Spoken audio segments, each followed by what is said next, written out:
good, Mr. Compassion? Yes, we are. Thank you, sir. Thank you, thank you, thank you. Welcome, welcome, welcome for another fun sharing of enlightenment, education, and excitement about the planet we live in. And I feel so lucky to have two beautiful people standing by the doors bringing you in. I'm like, yay! This doesn't happen at home, you know. So, we're going to do something a little different. Well, yes, I've never done this before, which I'm going to show you.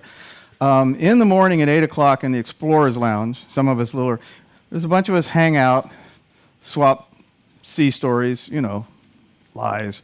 No, and but it's about what have you seen and share knowledge. Because there's people here, in fact, there's a lady today who knows a lot more about birds than I do, and we're going to show you in a second. So if you're looking for something to do, because we get closer to Hawaii, marine mammals, it's a good time to come in the morning, hang out there, get a cup of coffee. They got stuff there, tea. So you're more than welcome because that's how we discover things. So this morning, I was told by Penny and Tom, who were the cinematographers, as you know, the Bernsteins. I've anointed them as Viking Neptune explorers. So they came up and they said, hey, it's a bird. And there's a technique to saving birds because if you pick them up, and this one was in distress, and you put them over the side, the wind can take them and put them right down there in the ground, and you won't be so happy. So the key is you've got to check it out. I believe it was a Wilson storm petrel, but you know, we can't be fully sure. But those of you who are birders can make up your own mind. There he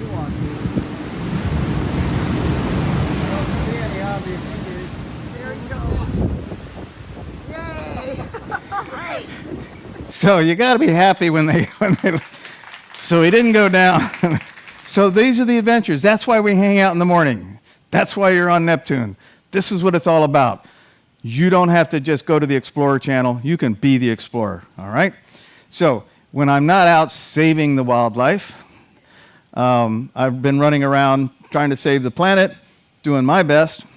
So if there is some bias and you're writing a card about your TimTalks and say, I think he's some kind of environmentalist and stuff.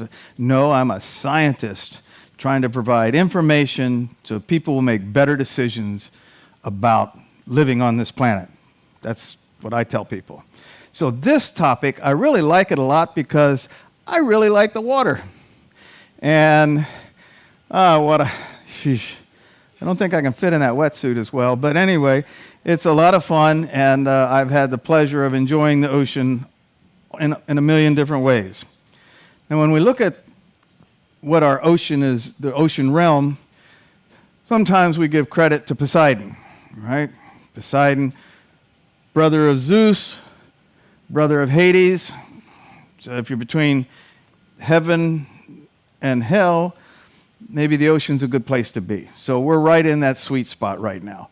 But instead of Poseidon, I think it would be politically incorrect to talk about Poseidon when you're on a boat called Neptune, right? So I'm thinking we should call it Neptune. Now, who are our heroes out there?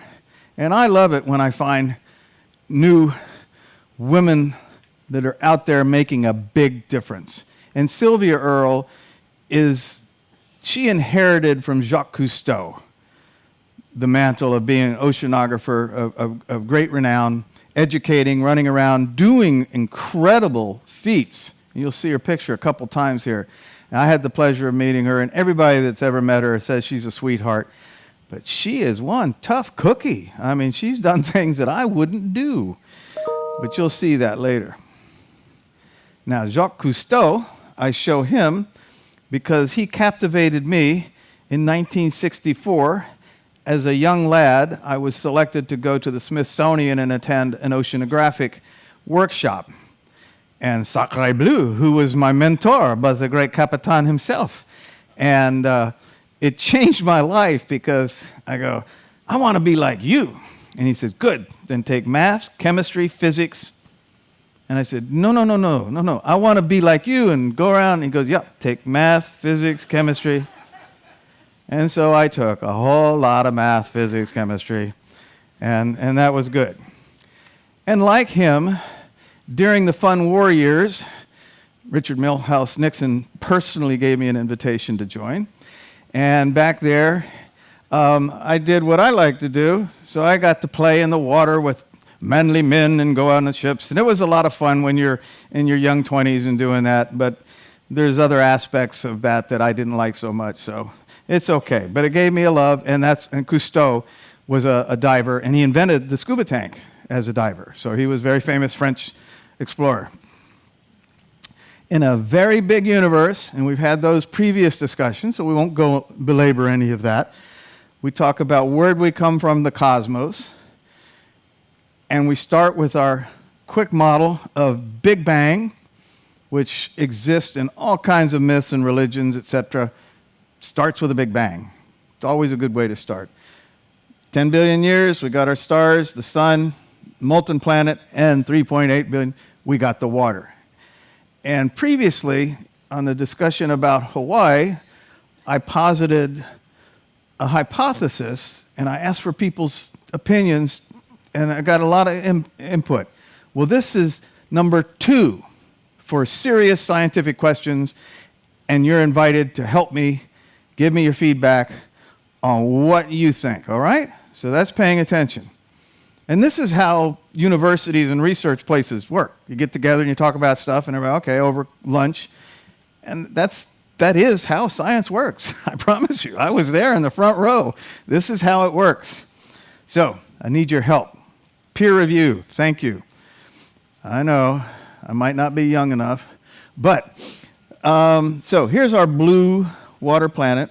And Buckminster Fuller is the one that helped us understand that this blue marble is special, and it's like a spaceship going through the black void of a freezing universe, and yet our lifestyle, everything we know, is here. So we need to look at it a little different. We need to appreciate its specialness, because spaceship Earth is going to be a lot better than spaceship Mars. So if you go into Mars and you want to take a nice stroll and take the dog out for a walk, it's not going to happen. So, but do they have water? They suspect it had water, and they're done recent research that says, hey, it's only 20 or 30 miles deep.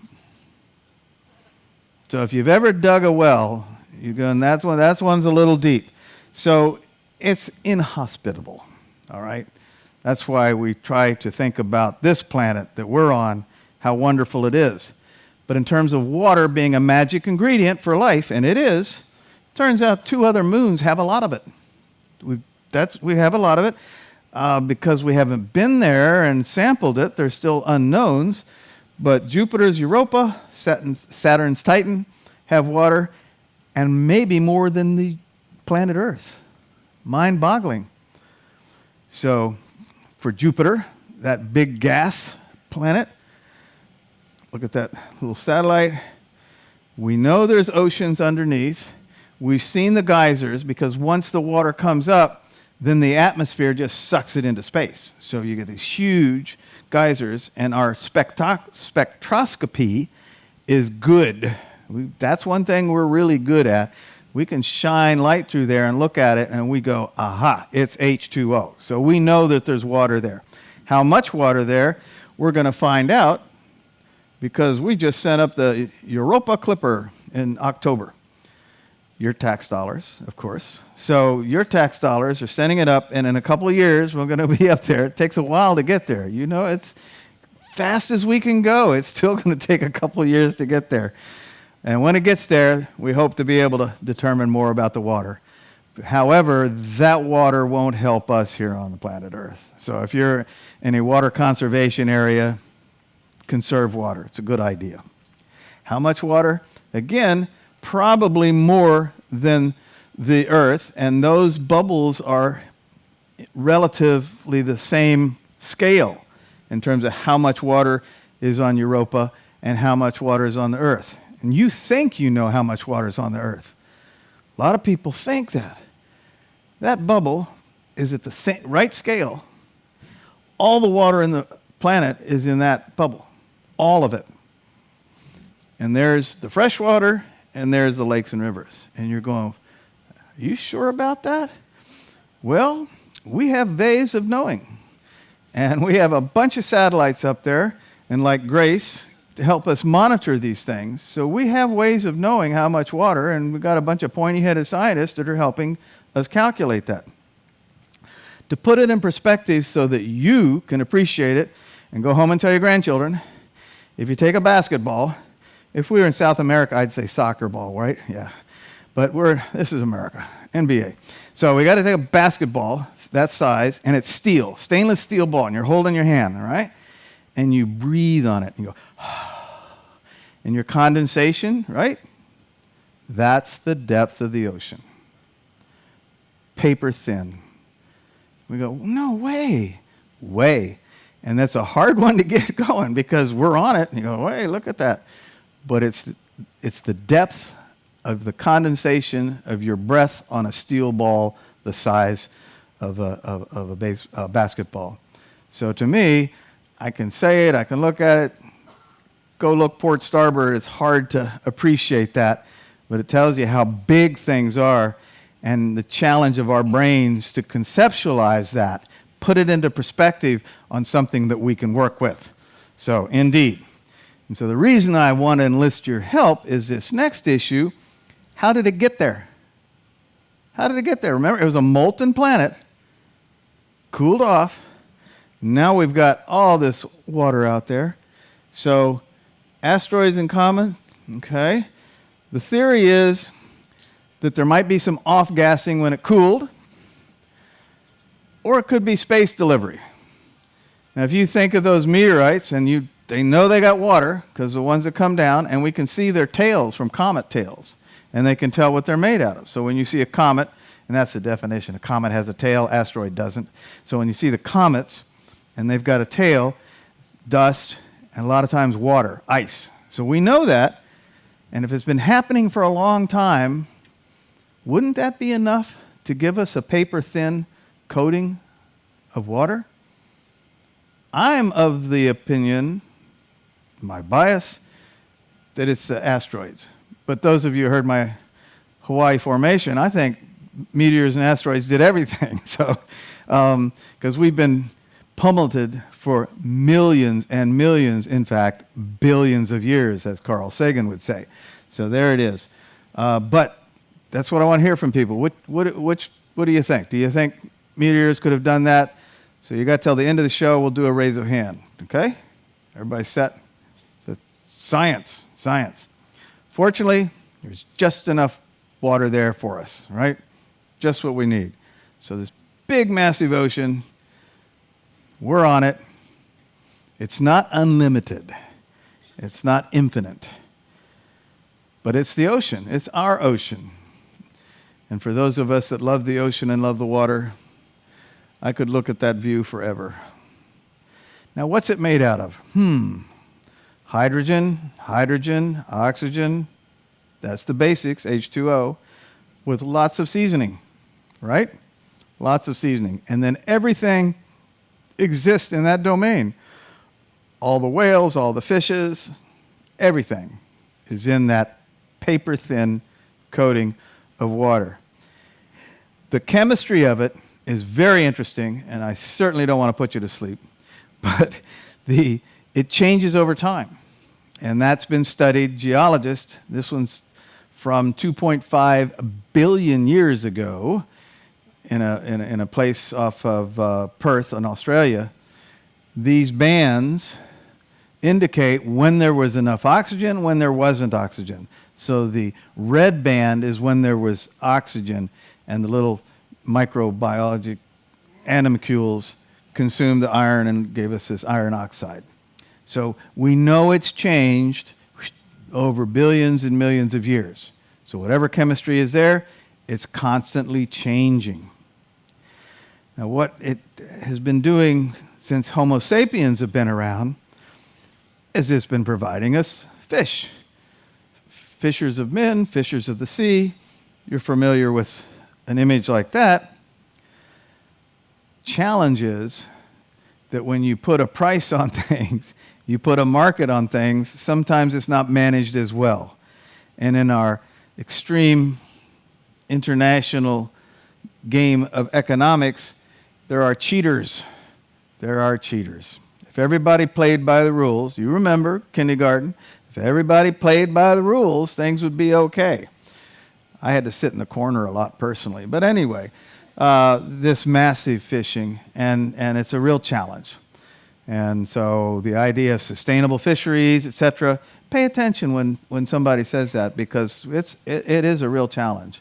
And I highly recommend the Viking Cruise to Iceland, because that's the cleanest, greenest fisheries in the world, and it's not polluted, and it's awfully good tasting. So here we are. That would be Neptune, right? Sure, absolutely. Must be Neptune. With the trident, who has that influenced? A lot of different people.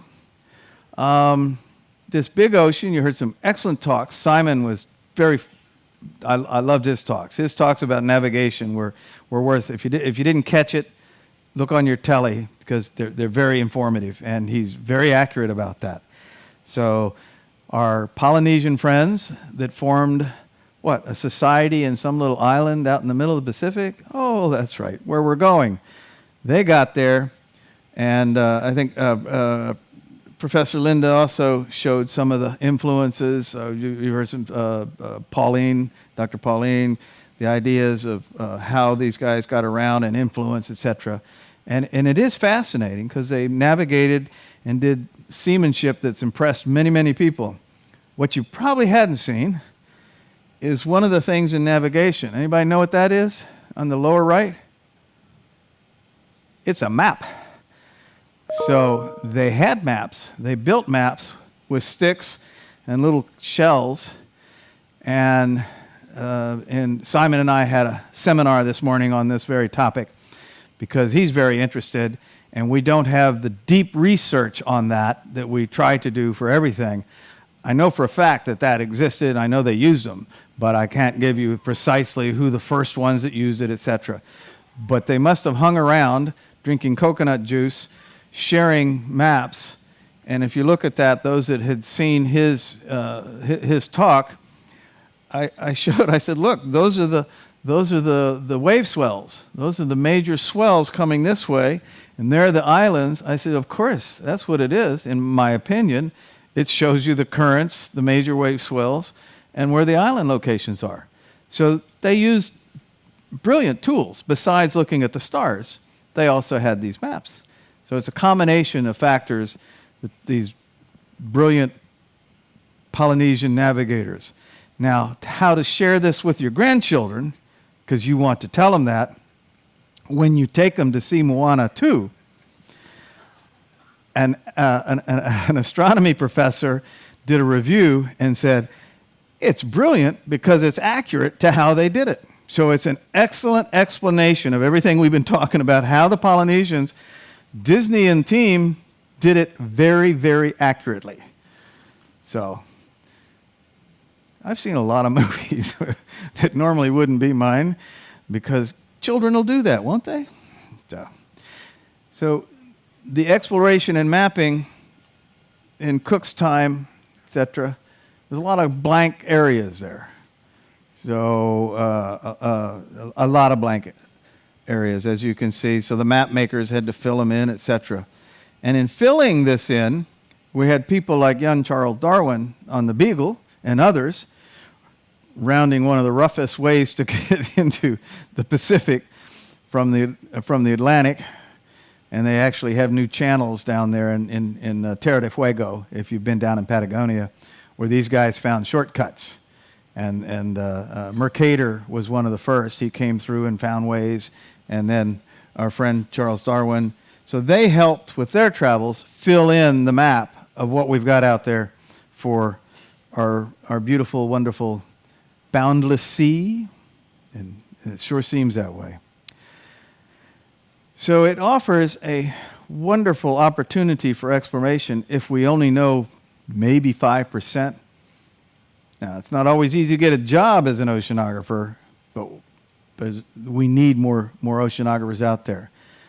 So they can go out there, and that goes all the way to the Trist, and I'll show you the Trista down there in terms of exploration, how deep it can be. They got ships that turn that way. It's like did I make a mistake? Lots of other oceanographic explorations all around the world filling in the maps that we have. And a lot of journeys recently up through Arctic, because in the Arctic, you've got ice, and that has a big influence. And we need to know its thickness, its importance in the oceanographic, in the big picture. Again, all that painstaking data put together to make charts for people to understand what's going on. And it's a tradition that started way back with Mr. Ellis, Captain Ellis, 1751.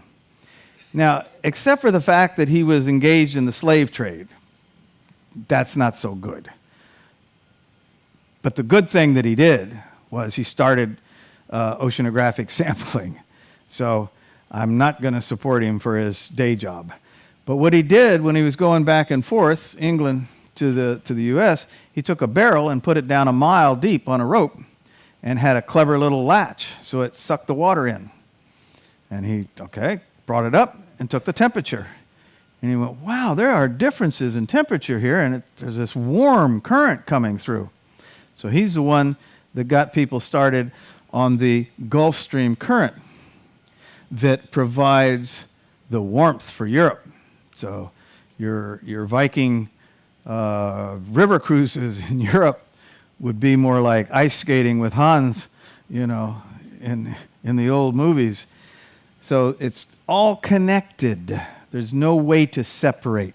And through the connection of this, which they call the thermal haline circulation, because it's temperature and salinity, through a deep ocean conveyor belt, and the release of that heat as it comes up is what warms up Europe, and what makes Europe reasonable.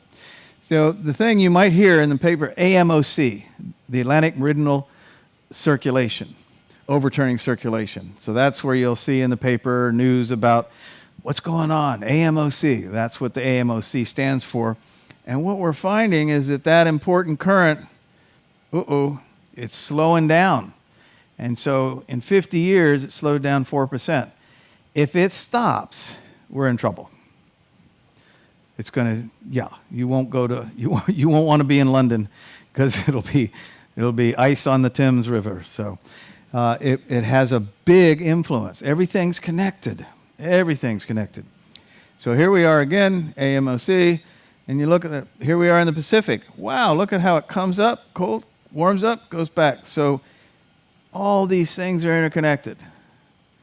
And it's not an easy thing to actually measure. So it took a long time for people to put together the pieces of what this was about and how the salt water dips down, sinks, and the warm air comes out, etc. So thermohaline circulation is the big conveyor belt. When you hear conveyor belt, AMOC is a specific one up in the North Atlantic. All interconnected, powering the ocean through currents, salinity, temperature, bathymetry, client, momentum, and time. Time is what changes everything. It's the one we pay attention to. So you can see all these gyres, etc. Greenland's melting increasingly. That's part of the game. When the ice cap was frozen over, the last ice age, it had a big push start on how all the climates have changed, and we've been enjoying that for about 13,000 years. And today, the impact of how much ice there is also critically important to driving the things that the scientists study to find out what's happening in the ocean, what's happening in the air, what's happening on the land, how is the energy moving around, what's the temperature, all part of a big game. Ironically, and I read in the you may have heard about the white puff of smoke you'll see out of the stack. Anybody read that? Okay. Best of reasons for doing that, right? Get the sulfur out of the fuel, clear up the air, get rid of that haze over the ocean. Only when they did that, we love experiments that happen in real time. That little green line, things have been heating up. because it lost its reflective cover. So cleaning up the air from pollution turned out to prevent it from cooling. So now we're in this experiment. We're going, uh-oh, what do? We tell them to pollute again? So this is one of the reasons geoengineering is getting back into a lot of discussions, because one of the experiments for geoengineering, changing the planet's climate on purpose kind of a thing, is that they would never have allowed this experiment to happen. That's what's kind of ironic about this. No one would let anybody do this experiment, but by cleaning up the fuel so we could breathe better, which makes sense, they ended up inadvertently creating our first experiment on geoengineering, because that's what it's done. So science has so many interesting things going on, but as citizens and the policy world, just thought I'd share that with you so you could realize, we do need to use science, and we do need to talk about it, and we do need to have citizens involved in that discussion. So we're all involved in this planet together. Where are we now? Let's see, we started at 3. Okay. Gyres. Just like when you pull the plug out of your bathtub, right? The gyres that form, well, they form out here. And the one, if we were doing the Atlantic cruise, I would just say we're going to look over and see the Sargasso Sea, because it's right there. How many people in Florida go to Florida, remember Florida beaches? You know that brown stinky stuff? That's Sargasso, seaweed. And here's Sylvia Earle studying it, because big, it's huge. And why is it important? Because it's the nursery for the ocean ecosystem, the marine ecosystem in the Atlantic. In fact, everything starts from that in the Atlantic. It is the hotbed nursery. And if you've ever been to London and eaten eels that come up the Thames, well, they go back out there. They start in the Sargasso Sea, come up, and come back. So it's a cycle that connects us all. And yeah, I like eel. Now, chlorophyll, just like got the grass there, the cows eat the grass, we eat the hamburgers. It's the way the ocean works with the phytoplankton and all the little critters that are microscopic. See, there they are. You've got to have a microscope to see those. And then they get eaten by the krill. So this whole ecosystem build, and it's all based on that green stuff. And you look at it and you go, okay, I see it along the coast. That makes sense. A little warmer along the coast, nutrients coming off. But what about all the green up and isn't it too cold for that? Well, turns out that's where they love it. So the chlorophyll increases in the north with the nutrients in the south, and that's why the whales go to Alaska and the Antarctic, because that's where the buffet is. We go to the 7th floor, they have to go to, right, Alaska or Antarctic. And so it's important for us to understand how this is going, and their concerns. I'll talk a little bit about the whales, but krill is harvested for food. The Japanese, they can't get enough of it. Well, if they eat all the krill, what's going to be left for the whales? So everything is related. Everything is related. And I like whales, so I'm saying stop serving krill. But the other thing beside chlorophyll is the temperatures. So the temperatures are the big drivers. I've showed you that again and again, which is why the North Atlantic is so important. And, of course, we all know how El Nino and La Nina work. No, we don't. They've been trying to predict for years, well, we're going to have a big La Nina this year. No, well, we're waiting. We find out about that when it happens. The models help us. We understand more about it. But the heating and the cooling of the ocean, if you find somebody and they definitively tell you about it, thanks for the information. They're not humble enough about how we're learning about this stuff. And the humility starts from working in the field, collecting this information, and becoming more and more knowledgeable about what's going on. So jobs, jobs, jobs. And Sylvia Earle, that's her again, she's actually set up some underwater laboratories, get people connected. Because when you're down there, you've got a perspective that you don't have above. Now, how you get this perspective sometimes, and she's the world record holder. She went down a 1/4 mile in a gym suit. Now, I was a Navy frogman. I wouldn't go down a quarter mile in a gym suit. I'd say, thank you for the offer, sir. No, thank you. There's bravery. Anything goes wrong. Anything goes wrong. Any manufacturing defect, and you are dead.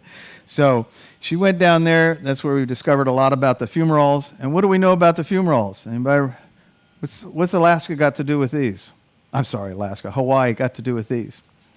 Well, those islands, hot spots, volcanoes, they start here. They start here. And so it's very exciting, the kind of research that goes on. But until we had ways of going down and seeing deep, we didn't know. And the people that really kicked that off was Don Walsh, and of course a French oceanographer, because they are the best. They went down almost 7 miles. By the way, he's an Academy graduate, class of 54. He won an Explorer's Medal, but there he is, young lieutenant. Lucky guy. That's pretty deep. And again, there's some things I'd volunteer for, but I do not have the bravery DNA to want to do that personally. So that's okay. I want where I can maybe get out and swim to the surface, but that's okay. I'm getting less brave as I get older. Now, Viking, and only Viking, offers you 2 boats, and I've been on the Polaris, the science guest there. They have 4 of these submarines.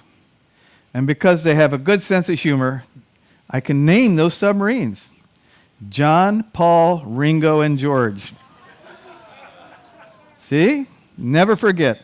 But you can go on that, and I ran into one of the lads that works on the boat, and sure enough, he got to go on that. And we talked about his experience, because the waiting list, and I was one of the scientists, and I couldn't get on it. So call ahead. If you want to have a good adventure down in Patagonia or some other places, go on a submarine. Why not? It changes your perspective, and it is one of the best seats in the house. And there's things you can see that you couldn't see from anywhere else. Anywhere else. Beautiful stuff. Again, a world of exploration. And I believe that's what the founder of Viking talks about, participating with that spirit of adventure. Because it makes life fun when you get to offer to do some of these things. Now, that's a big fish, right? Called whale sharks. The shark is a misnomer, but it's cartilaginous. And off of Honduras, they're all around the world, not too many of them, but off of Honduras is a major way that they come up around, up through Belize and around the Yucatan Peninsula. They're friendly. They just eat the little fish. Just eat the little fish. And this, in terms of tagging them, to monitor them, I've had the great pleasure off of Honduras at the Oceanographic Whale Research, where we tagged them so that they could learn how many and what their names are. So little radio tags that we could track them with. Say, they're nice, they're friendly, they won't hurt you. They're gentle giants. But it is your first time there when they come by, something as big as a school bus coming by, and I don't know, is it going to eat me or not? It'll spit you out if it eats you by accident, but that's okay. So wondrous, wondrous things there, and wondrous animals. And, the most family-friendly, the family bonds amongst sperm whales are considered some of the strongest. So we're learning new research. So it's amazing that they really are family-oriented, very much so. So what's not to like about that? And the first time you see one of these beasties, it's awe-inspiring. I mean, the little girl's a beastie, right? Yeah, okay. So the first time, it's awe-inspiring. And they have charmed us for years. As we noticed, what do they call them? Horny sailors, been out too long, started saying these things. The manatees, they're also called dugongs. Imagine them as women's. They're just wonderful. They had the sheriff in 8 months ago, sheriff in Florida, had to make an announcement for people to stop calling because people were worried. There were all this thrashing around, the manatees, and they were worried. And they said, no, they're mating. Would you please stop calling us? They're cute. What's not, so again, 2 Disney plugs. Somebody should tell them. So that's Ariel, if you don't know. If you haven't seen Littlest Mermaid, you need to see it. That's a cute movie. Again, the underwater experience. This was my daily commute. It was rough. There'd be traffic, but that's life when you're a frog, man. So my appreciation of some of these things is deep. Is deep because it impacts you when you realize how much is out there. And again, how much do we know about it? Less than 5%. And there are wondrous views of these coral reefs. And the colors are mind-boggling. And a day on a coral reef will change your life. I did a lot of diving on the Great Barrier Reef in Australia. I lived there for 3 years. Just incredible stuff. Those guys, black tip, they catch attention. Yes. Wondrous things. Could show you for hours. Won't do it this time, but I will next time. A lot more of it. Back to gyres. What's going on out there? Well, these circulation patterns, the Sargasso Sea, we talked about that on the left, okay? Very important nursery for the biodiversity of the ocean ecosystem in the Atlantic. What's this GPGP in the Pacific? Anybody know? That's the Great Pacific Garbage Patch. Ta-da! That's formed islands, huge islands. And there's fish and stuff. There's whole ecosystems now that are created. There's not just one. There's 2 out there. And so I wondered if we would see it. I've never seen it from the ship. I don't, what's the problem with that? Well, it turns out, and that's a picture I took. What's this year? Was it this year? Not too long ago. October. In Japan. And when I took that picture, which was kind of cool, kind of looks like a Asian farmer's hat on Mount Fuji, is that, you can read that lower one if you want. Apparently, all men in this room are carrying microplastics, apparently. And they tracked it from ocean plastic, the microscopic, going up, right? Evaporating up, forming the clouds, and coming down. And so now they've got the cycle. So it's everywhere, folks. Just so you're aware of that. It's throughout the planet. And they have no idea in the UN how to agree on any regulation, any international laws about handling plastic. So here's Ariel. She's not very happy about that. And we look around and we go, is this really the best we can do? And that's why I share this, is to say, we might want to talk about this someday. Someday. A lot of stuff going on there. Not trying to get you feel bad. But in 1950, the year that I entered stage, 2 million tons of plastic. They got 353 million tons now. And they're recycling maybe 9%. So it's an area where we got some improvement, and that's okay. But it'll only improve if a lot of us talk about it and try to talk, include the scientists, include the policymakers, and say, hey, we're really concerned.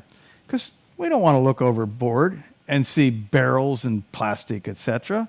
Not just visually and the aesthetics, but the fact that the fertility around the world is dropping, and some of us think, we can connect the dots. So it's bad for the planet. Don't do it. And our friend the Capitan taught us to love the sea. He was such a delightful guy. And we have the tools. We've got the technology. We have Google Earth. We can look around the planet and see these things. So we've given you tools that were unthinkable. But 20 years ago, nobody would have believed a thing called Google Earth was going to land. And I know, because I was there. So in just a little over 2 decades, maybe 25 years, we've got tools to share that information and to do that. And I say that because there's so many other connections on the internet that you can pull in and appreciate what's going on. Pick an area that you're interested in. Are you interested in Barbados? Are you interested in the Caribbean? You know, where is it? And you can become a bit more knowledgeable about it. And plan your trips around going those places. And maybe go out some boats and see some whales and do these things, because that's how you connect. And those little guys, they're some of my favorite, the seals. So, and you'll see these guys off of Hawaii. Yep, those of you going. I was in the satellite business monitoring this. So all the things that are of interest to us and might be interesting to you, you have a chance of dealing with it. The sea otters. Anybody hear the recent research, sea otters?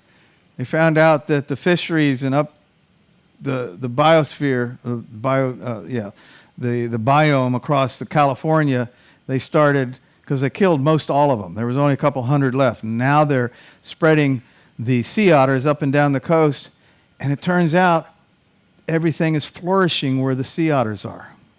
If you don't shoot those cute little guys, they keep the system working.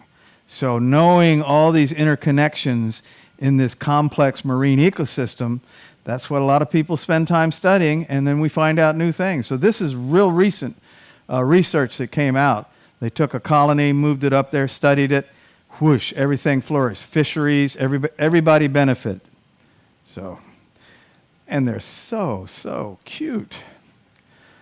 Talked about the great whales, our favorite whale sharks. I took that picture when I was in China. I went by and I looked at it, because shark fin soup. Who doesn't like shark fin soup? And I realized, just for the display, they took the fin off of one of those. And I just went, oh. We need to educate our brothers and sisters that that's not the way to go. Because these guys like us if we let them. And I'll talk about my whale movie on the last talk that I give on whale highways, because I was down there making the first PBS movie about that back in 1980. And they come up to you, because Marine Mammal Protection Act says you got to stay 100 feet away, 100 yards. But if they come to you and the mother comes up and shares her calf and puts her head up by the boat, of course you pet them. And you can do this off of Mexico. So when we go back, we'll talk about that a little bit. Don't expect to pet the humpbacks out here. So recognizing that we're all in the same boat, right? It's a shared human experience. Recognizing that's the boat. We're on the Neptune, which is a ship, but that's the boat. And we are the captains, as Buckminster Fuller said, we are the captains of the spaceship Earth. So, with that, I want you to have a wonderful excursion and enjoy the rest of your trip. Thank you very much.